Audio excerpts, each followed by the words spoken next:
और आप ये देखिए 3 आइसक्रीम मैंने मंगाई। तो मुझे यहाँ का लॉ, यहाँ का कानून बिल्कुल पसंद है, तो प्लीज़ पैनिक ना हो, टेंशन ना ले। और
रखा हुआ है लाके, तो ये बहुत ज़्यादा जो है बहुत ज़्यादा अच्छा है, क्योंकि इससे हमारी ऑक्सीजन का पता रहता है। तो ये हमने घर पे ही रख लिया था ताकि ज़रूरत पड़ने पे ही देखा जाए आगे क्या करना है और क्या नहीं करना है। एक हेलो मेरी शीरा, हेलो करो, से हेलो, हाय गाइस, कैसे हैं आप लोग? आई होप स्वस्थ मस्त और खुश सभी कुछ होंगे। तो जैसे कि आपने अभी देखा, मैंने दूध बोतल में अपनी बेटी की हल्दी डाली है और गिलास में भी डाली है। तो मैं जितनी बार भी अपने बच्चों को दूध देती हूँ उसमें हल्दी ज़रूर दे रही हूँ, क्योंकि हम लोग बाहर नहीं जा रहे हैं, बच्चे बाहर नहीं जा रहे हैं, या हम बच्चों को बाहर नहीं भेज रहे हैं, लेकिन उनमें वायरस आने के चांस तो है, क्योंकि घर का एक बंदा रोज़ी रोटी के लिए बाहर तो जाएगा ही जाएगा। और एक बंदे से मतलब है हस्बैंड, पति जी बाहर जा रहे हैं, मतलब ऑफिस जा रहे हैं, तो फिर उनके साथ वायरस आ रहा है, क्या आ रहा है, उनको असर नहीं कर रहा है, बच्चों को हो जा रहा है, तो थोड़ा सा ध्यान रखना पड़ता है। इसलिए जो है मैं जितनी बार भी अपने बच्चों को दूध देती हूँ उसमें मैं हल्दी ज़रूर दे रही हूँ। आप लोग भी कीजिए अगर आपके पास छोटे बच्चे हैं, क्योंकि उनको हम मेडिसिन नहीं दे सकते, उनको हम काढ़ा नहीं दे सकते, क्योंकि इतना छोटा बच्चा नहीं पी पाएगा, ज़बरदस्ती भी नहीं पी पाएगा। तो इसीलिए छोटी छोटी चीज़ों का ध्यान रखना पड़ता है। तो हल्दी का उपयोग ज़्यादा से ज़्यादा करें। और वही चीज़ अगर मैं बोलती हूँ तो कोई नहीं सुनता है, बट अगर न्यूज़पेपर में आता है तो सब मानने लगते हैं। कल परसों की न्यूज़पेपर में आया था कि नीम जो है वो जो हमारी इम्यूनिटी को बढ़ा रहा है और वायरस का जो असर है उसको कम कर रहा है। तो मैंने आपको पिछले मतलब 3 पता नहीं कितने दिन हो गए होंगे, 5-6 दिन हो गए होंगे शायद, मैंने एक वीडियो डाली थी जिसमें मैंने डाली थी इम्यूनिटी बूस्टर बना लिया। तो उसमें हल्दी और नीम की जो मैंने आपको बताई है, तो आप ही यूज़ कीजिए। को हो भी गया है कोरोना तो फिर जल्दी से रिकवर हो जाएंगे, हॉस्पिटल जाने की नौबत नहीं आएगी।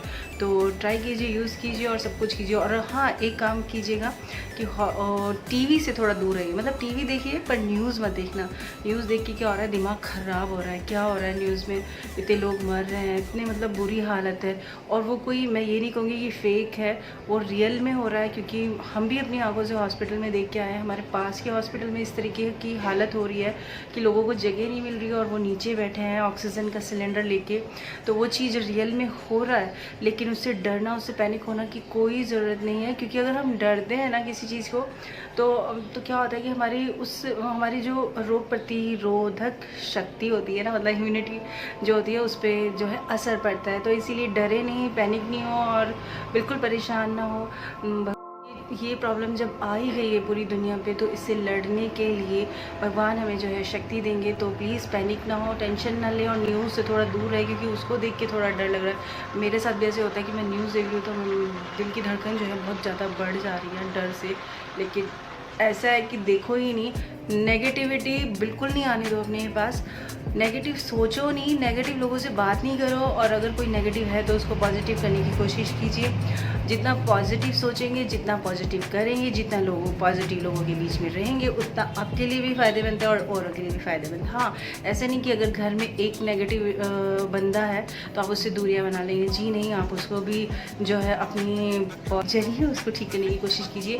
क्योंकि कई बार ऐसा होता है कि इतना ज़्यादा, मतलब सोच के देखिए कितना ज़्यादा क्यों हो रहा है। अधिकतर लोग जो होते हैं ना अपने डर की वजह से मर जाते हैं। तो डरना नहीं है नॉर्मली, और अगर आप नेगेटिव सोचेंगे तो वो नेगेटिव होके रहता है इंसान के साथ, इसलिए नेगेटिव नहीं सोचना। बाकी सब भगवान पे छोड़ दीजिए, खुश रहें, मस्त रहें। और आज आपने मुझे देखा होगा कि मैं कहीं जा रही हूँ इतना तैयार होके, तो गाइस मैं कहीं नहीं जा रही हूँ, बस मन किया कि थोड़ा सा जो है अपने आप को चेंज करूँ, या थोड़ा सा मज़ा आ रहा था कुछ वीडियो ऐसी नॉटी वीडियो बनाने के लिए, तो मैंने वही किया, अपने आप को किया। और खुश जो मतलब छोटी छोटी चीज़ों से खुशियाँ मिलती हैं ना, वो बहुत ज़्यादा मतलब हमें, तो वही है कि मुझे भी न्यूज़ देख के दिमाग ख़राब हो रहा था, इसीलिए मैंने जो है अपना कोरोना का जो है वो तो है ही सीन। अभी हमारे 3 दिन पहले यहीं पे पास में ही 2-3 गलियाँ छोड़ के यहाँ पे एक मर्डर हुआ है। मतलब एक लड़की को घर में घुस के मार दिया गया, सिर्फ इसलिए क्योंकि वो उससे शादी नहीं करी थी। वन साइड लव था, तो कितना घातक हो सकता है। मतलब हम लोग अगर किसी बंदे से, लड़कियां अगर किसी लड़के से बात कर रही हैं तो उसमें भी गलती लड़की की मानी जाती है। एक चीज़ सोचने वाली बात है कि अगर वो उसके मन में ऐसा नहीं है और तुम उसके प्रति ऐसी गलतफहमियां बना रहे हो, तो ये तुम्हारी गलती है, उस लड़की की गलती नहीं है। अगर उसने दोस्त बनाया था, उसने बात की थी, तो उसकी यहीं किसी रीज़न से हो सकती थी।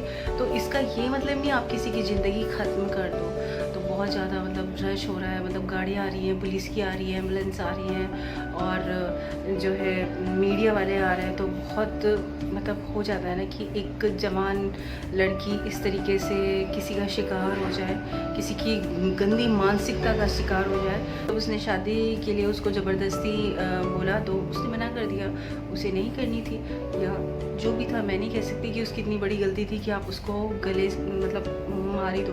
तो उनके घर में घुस के उस बंदे ने उस लड़की का मर्डर कर दिया, और बहुत ही दिल दहलाने वाली ये घटना है। और सभी मतलब ऐसे हैं कि घर में भी हम जो है सेफ़ नहीं है। हमारे जो है ना यहाँ का जो कानून है वो बहुत वाकई में जो पट्टी बंधी हुई है ना, रियल में वो बनी हुई है। मैं यहाँ के कानून का अपने भारत से बहुत प्यार करती हूँ, लेकिन यहाँ के कानून जो है उनसे मुझे गुस्सा आता है ये चीज़ें देखने के लिए, मतलब देखने के बाद कि एक मर्डर कर देते हो, एक इंसान की आप ज़िंदगी ख़त्म कर देते हो, और कुछ दिन का आपका जो है जेल में रहते हो, फिर वही तारीखें चलती हैं, ये घिसते रहते हैं, और मर्डर करने वाला आराम से खोला घूमता है, कुछ दिन रह के छूट जाता है, और फिर वही उसकी नॉर्मल ज़िंदगी हो जाती है। तो मुझे यहाँ का लॉ, यहाँ का कानून बिल्कुल पसंद नहीं है। सिर्फ इस मामले में कि अगर आपने किसी का मर्डर किया है तो आपको उसको भी मर्डर करना चाहिए, ताकि आगे से अगर कोई किसी का मर्डर करता है, किसी की ज़िंदगी ख़त्म करता है, तो वो 1000 नहीं लाख बार सोचे। बस सारे सबूत हैं, आपके पास सब कुछ है, उसके बाद भी आप जो है तारीख लगा रहे हैं, कोर्ट में चला रहे हैं। मेरी समझ से बाहर है। अगर आपने मर्डर किया है तो आपको मरना ही पड़ेगा, ताकि आगे से आप ऐसी या कोई और सोचे भी ना इस चीज़ के लिए। तो दिमाग परेशान था, बहुत ज़्यादा परेशान था, इसीलिए मैंने जो है आज बहुत सारी वीडियो बना डाली है, बहुत सारी वीडियो बना ली है। मतलब थोड़ी कोई नोटी वाली, थोड़ी कार्टूनपंती, थोड़ी सी मस्ती, थोड़ी सी जो भी है। तो ठीक है, माइंड जो है, माइंड से उतर गया है भूत जो बहुत परेशान कर रहा था। उससे पहले कि मैं बीमार हो जाऊँ, उससे पहले कि मुझे कुछ प्रॉब्लम हो जाए, इसलिए मैंने जो है अपने आप को फ्री छोड़ दिया। फ्री छोड़ने से मतलब ये नहीं कि मैं बाहर घूम रही हूँ या ये है, मतलब थोड़ा छेड़ा खानी, थोड़ा मम्मी को डराया आज, और फिर उसके बाद जो है आज मुझे साड़ी पहनने का बहुत मन था, बट वही है कि पता नहीं क्यों नहीं पहना मैंने, क्योंकि मुझे नींद आ रही थी बहुत ज़्यादा, फिर मैं सो गई। और आप ये देखिए, ये नॉस्पिन मैंने मंगाई है, तो मुझे बहुत अच्छी लग रही है। ये मतलब निकल जाएगी ऐसे। यहाँ पे गोल्ड वाली भी है, और ये आर्टिफिशियल है, ये गोल्ड की नहीं है, पर मुझे बहुत मन था तो मैंने ये ऑर्डर की थी। तो आज मेरी आई, तो मैंने सोचा इसको पहनते हैं। जब इसको पहना तो हमने सोचा थोड़ा सा कुछ ऐसा करते हैं कि जिससे कि मन खुश हो जाए, क्योंकि अभी जो है दिमाग, मैंने आपको बताया कि कैंडल मार्च निकल रहा था और बहुत माइंड डिस्टर्ब हो रहा था। तो डिस्टर्ब होने से अच्छा है कि आप उसको कहीं और डाइवर्ट कर लीजिए, ताकि कोई प्रॉब्लम ना हो। तो चलिए अब मिलते हैं कल के ब्लॉग में। तो आज मैंने छोले पूरी जो आपको दिखाया है, ऐसा नहीं है कि कुछ स्पेशल डे है, बस अब यही है कि जब भी हम खुश होते हैं तो वो स्पेशल डे ही होता है। तो ऐसे जियो जैसे आज का दिन ही है हमारे पास, तो बिंदास जियो, खुश रहो और खुश ही रखो। और बहुत सारे नौटंकी करो, मतलब घर में बहुत सारे काम होते हैं, बच्चे के साथ खेलो, अपना माइंड इधर उधर करो, न्यूज़ मत देखो, दिमाग ख़राब मत करो और छोटी छोटी चीज़ों का ध्यान रखो, सेफ रहो। बाहर जितना हो सके ना जाओ, मतलब बिल्कुल भी ना जाओ। एक आधे बंदे को रखो ना जो बाहर जाए। तो मेरे पति भी बाहर जा रहे हैं, तो इसलिए थोड़ा सा बच्चों पे भी ध्यान रखना पड़ता है। उनका रूम जो हमने अलग कर दिया है, ताकि वो अगर वायरस उनको आता है तो बाकी किसी को नहीं फैले, ठीक है। तो चलिए मिलते हैं कल के